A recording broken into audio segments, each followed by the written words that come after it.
right. Well, good morning, everyone. Gosh, when you finally heard the bell and you got seated, it all went beautifully.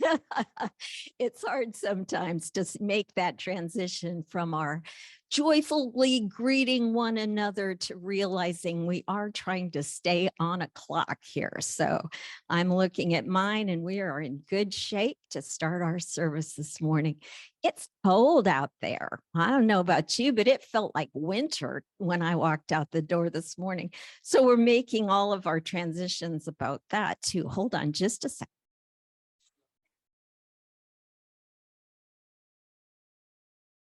Weather report from Joe is that it's snowing in Oklahoma City. So not exactly what I like best, but you know what? We take it all, don't we? We are just so glad that you're here. You didn't let weather make a difference. Oh my gosh, Carol, so good to see you. You look around the room, you never know who you're going to spot over there.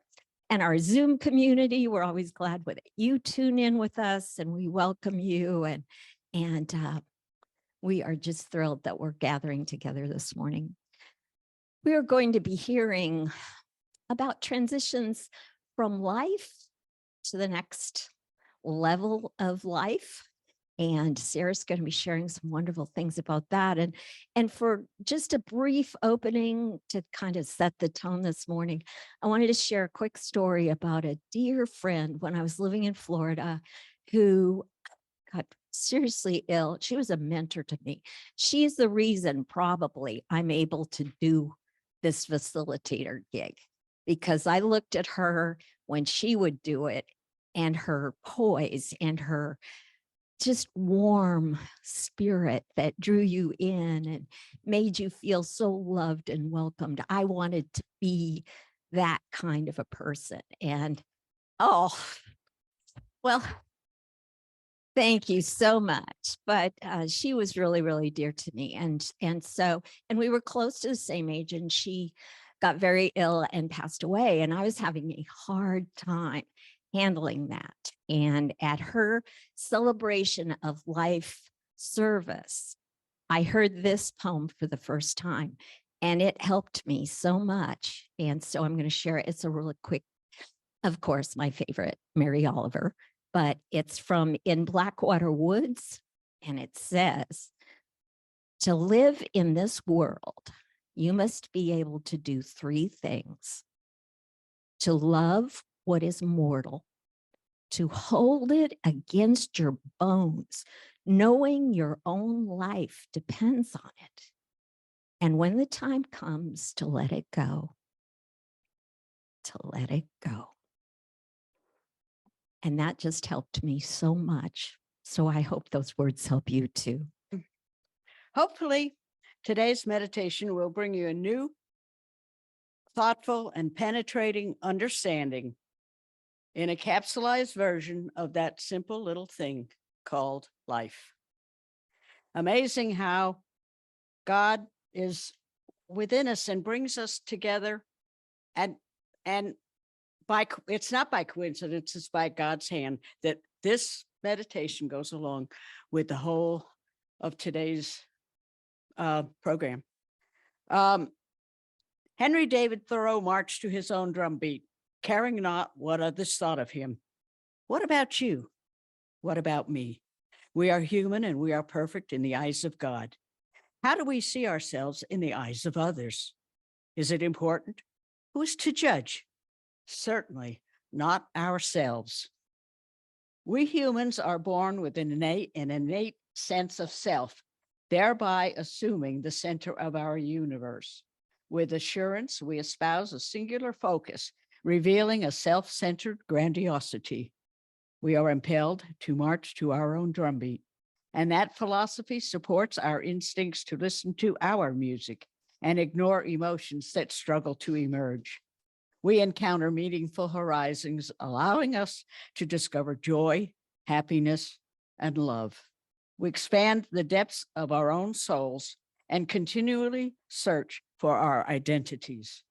If we forego our self-involvement and step away, we are thrust into diminished positions, mere players on the field we did not choose. striving to become the leader of another's band. Unwillingly, we experience dissatisfaction as we find ourselves on the sidelines looking in. Extraneous to events, we become the audience, uncomfortable with this new role we play. Unfortunately, a compliant persona has evolved, the realization of which diminishes our well-being. We spiral downward, envying the joy of others and mourning the euphoria that we once knew. We are impatient as we await our resurrection to regain the inner selves we're meant to be. Once more empowered by our incredible vision, we seek the highest plane our lives will ever know. Time soon reveals, however, that we have already reached that pinnacle. Oblivious to the fulfillment we overlooked, lost are the adventure and the richness of our drum. Despondency attacks and boredom overwhelms us. Fears engulf us as we fight the solitude and emptiness, commanding us to brace misery and despair. Inertia becomes our friend, controlling us as we sink until we reach that bottom, knowing we can fall no more. And then, gradually and slowly, a new spirituality begins to enter with a richness and purity that seeps into our very souls and flows throughout our beings, and we embrace it. Feeling this power beyond our understanding, we awaken. Suddenly, we hear the drum beat, and our spirit comes alive.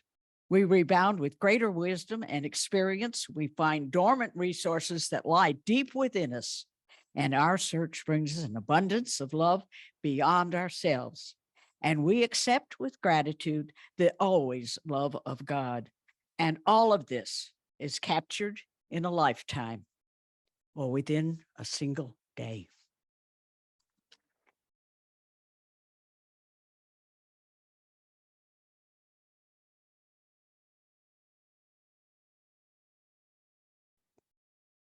Thank you so much, Janice. That really was fitting. I mean, just amazing how it all came together like that. We appreciate you. And we also appreciate our speaker today.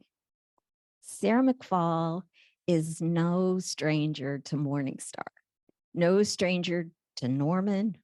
She has deep roots here and has been really just part of the fabric of this group in a way that's essential for its life, as far as I'm concerned, because she was the person who kind of drew me in lots of ways. I'd see her on the front row, she and Sacra with their music and their tambourines. And I'm like, this is really a cool group. I mean, they are having fun. And I am not going to go into a whole bio about Sara because I do feel like most of you know her as an attorney, know that she's about to enter a new phase with retiring from that role into a new way to serve and to be used. And we are going to be hearing today about some of the life experiences that she's learned from, the lessons that she gained through the transitions of people that she dearly loved. And with a title like Living Well into Dying, I think we're in for a real treat. So please join me in welcoming Sara McFall.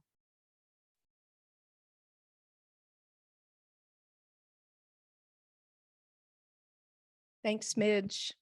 Thanks, everybody. It's so wonderful to look around and see faces of loved ones and people I haven't learned to love yet, but I know I will. And welcome. And yes, Sacra and I on the front row with the tambourines, the absolute joy of this community. It just lifts me and fills me, and I'm so grateful to share it with special people in my life. I want to take you to February 2001.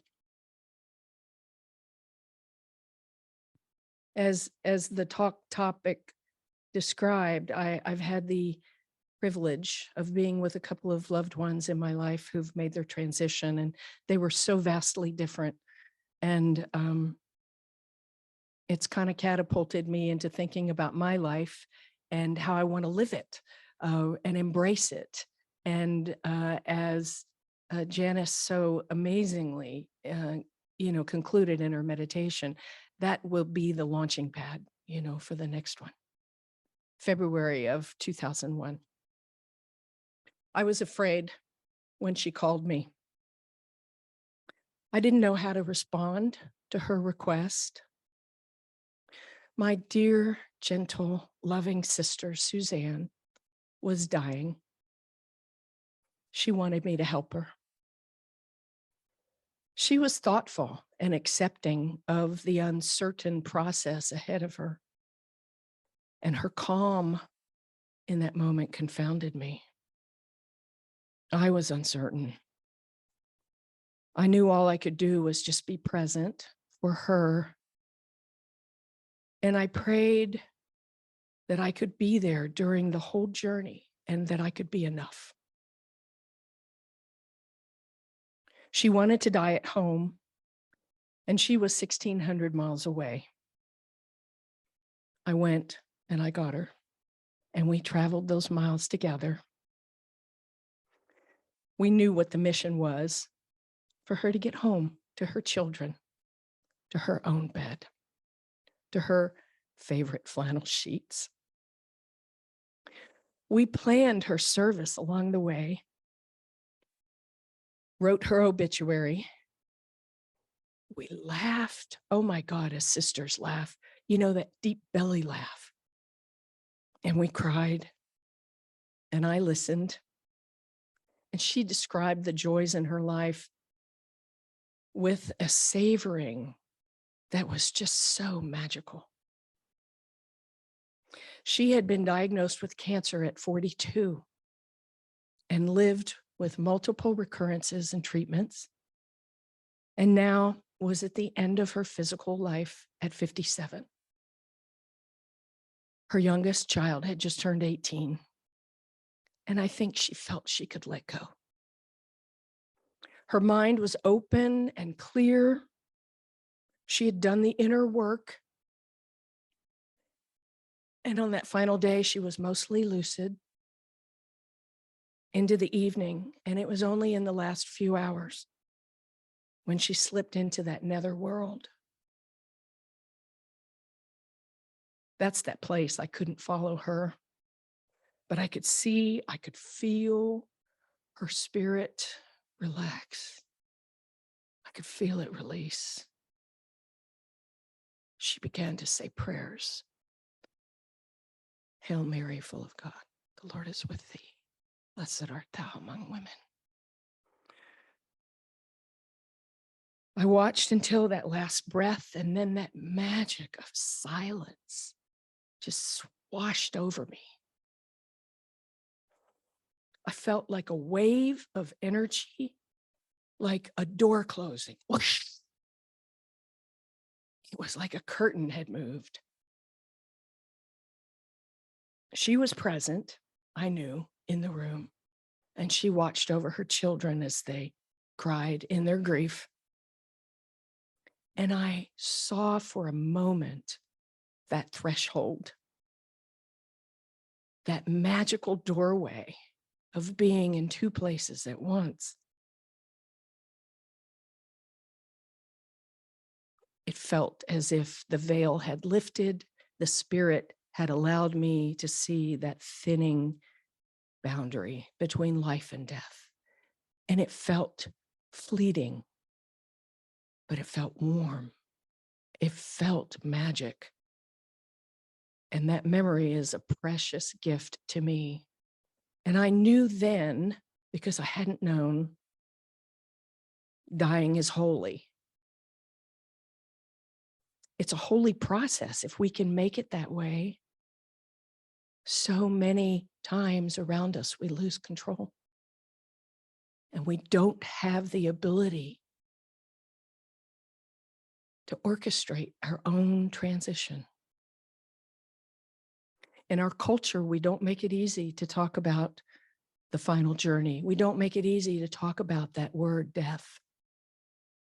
And I understood that my sister, as she approached that doorway, she felt a deep, loving connection to the God of her Catholic faith. She felt the embrace of her spirit that would receive her when she came to the other side. I wasn't sure at that time in 2001 really what I believed. I had been a member of a recovery program. I had begun to learn about God in my life. I'd begun to trust God, but I really didn't know what I thought, what I believed. I just knew that God had saved me. I found familiar the works of Dr. Brian Weiss in his first book, Many Lives, Many Masters. Somehow I came across that book in 2004. And something about this book was very familiar, and it connected to my heart, to my mind on a deep level.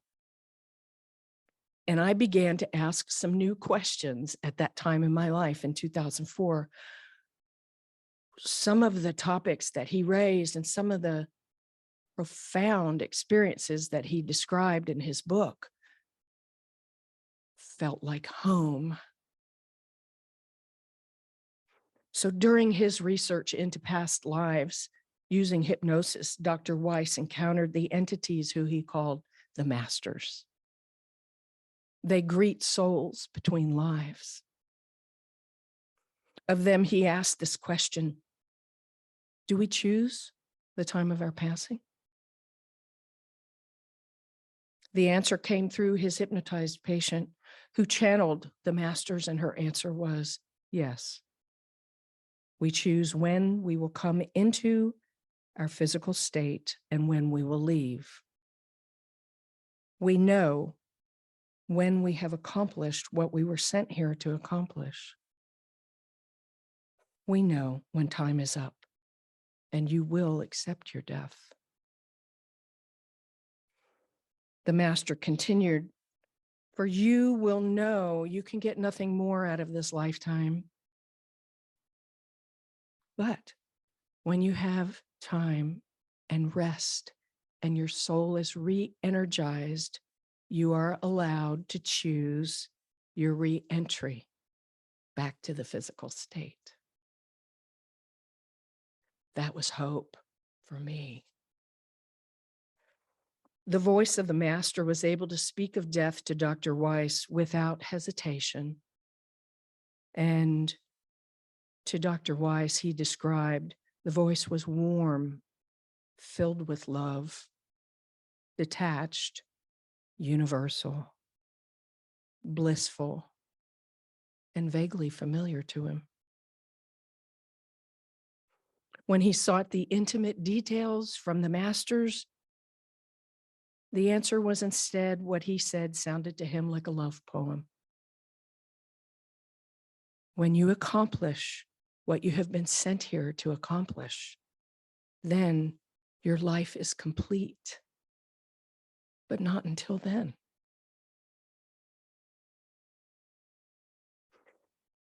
In 2021, my boyfriend of several years, Charlie Schwab, who many of you knew, he was not a man of faith. He didn't speak of God. He was a man who focused on his physical strength and his brain and self-reliance. He was private in his beliefs, and he lived convinced that he could solve problems that came his way. And his thinking never grew beyond the physical, the concrete. I never had a conversation with him, even when he called me and asked me to be with him. He had been ill for a few months, but he had been diagnosed with pancreatic cancer in March. And it surprises me today that I really can't tell you what he thought about death or what he believed at that time, even though I was with him and I held his hand and I listened to his breathing. He never spoke of it, even when it was imminent in his life. His time to prepare was only weeks, and I sensed that he was angry. He was frustrated that his self-reliance had failed him. And it was such a different process from my sister. And as much as I wanted it to be the loving, peaceful embrace of the beyond, I couldn't change that for him. I could only witness. The moment he took his last breath, I was struck that the energy in the room felt more like a struggle. His spirit was not quiet, it was shocked. It couldn't quite find its way. And it took a little time, and we spent that time together, he and I, in that room before I stepped into the other room and told the hospice nurse that he was gone.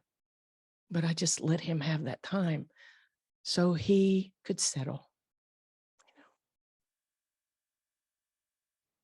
He's at peace now, and he drops in on me every once in a while and lets me know that he loves me.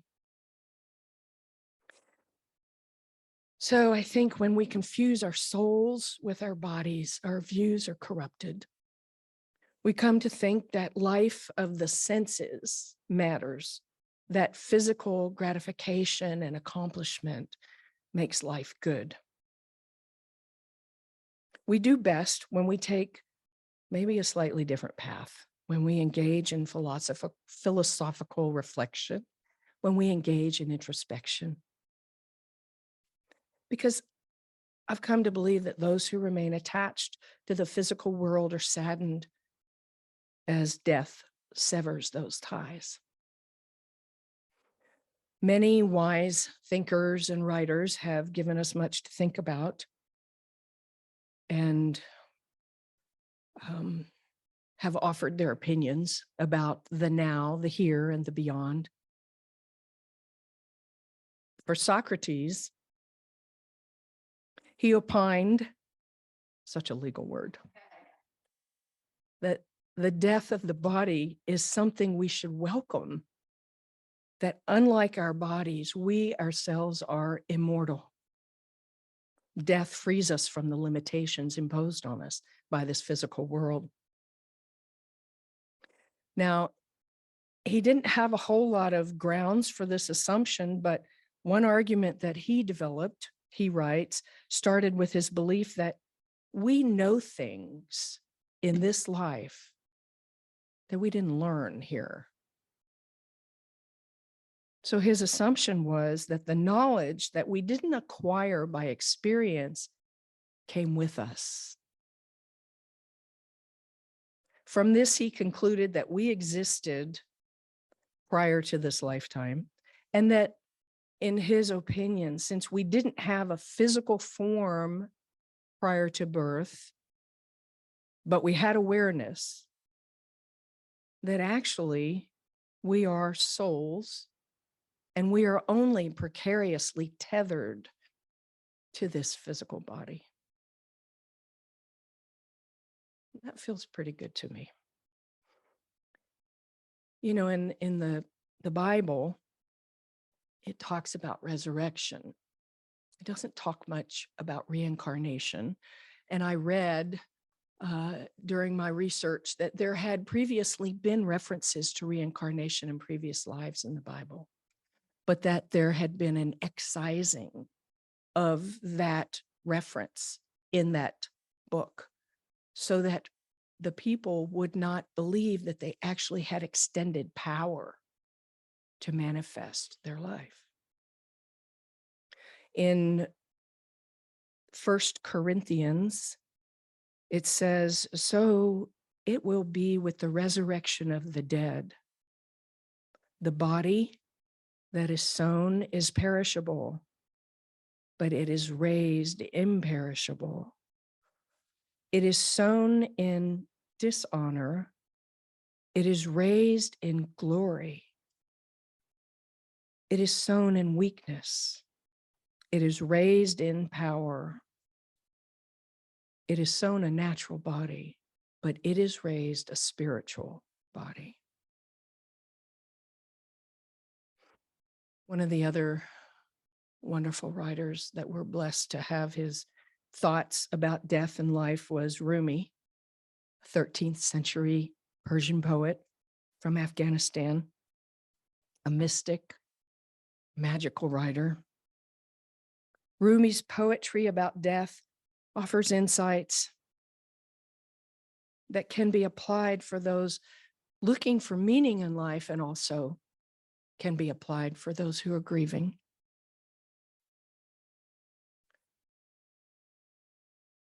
He says, our death is our wedding with eternity.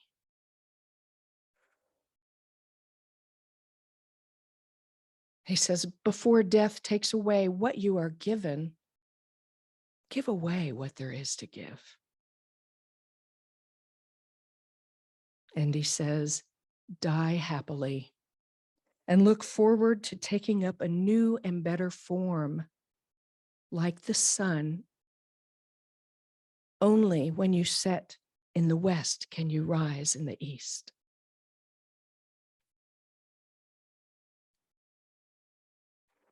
So thinking about this talk, I've really valued the time I spent revisiting those experiences. It's bittersweet. It's not always joyful because I miss and I appreciate the touch and the sound of the voice. But I have really, really, really loved working on this talk today.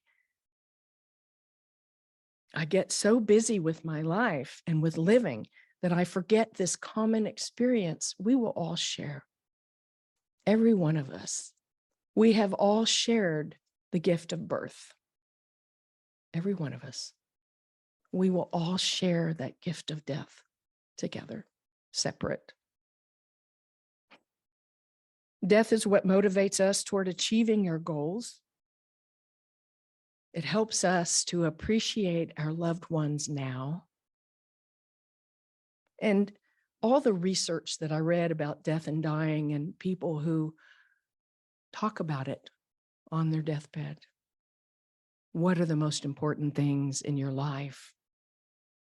It confirms that our appreciation of our relationships is what we value the most. It's not our accomplishments. It's not our stuff.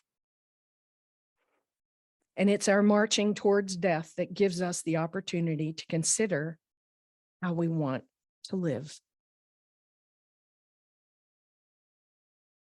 So all beings, the two-legged, the four-legged, the winged, and the finned, share this miracle of birth and death. And that span of time we experience with our physical consciousness varies by creature, but we share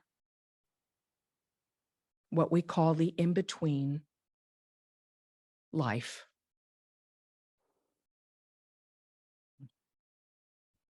May you find the lessons your soul seeks in this lifetime.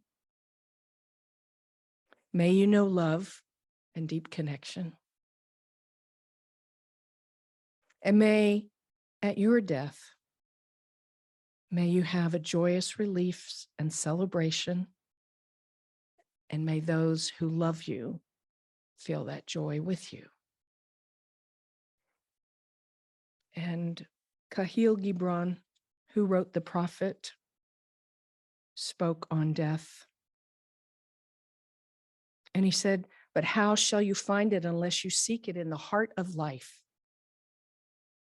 The owl, whose night-bound eyes are blind unto the day, cannot unveil the mystery of light.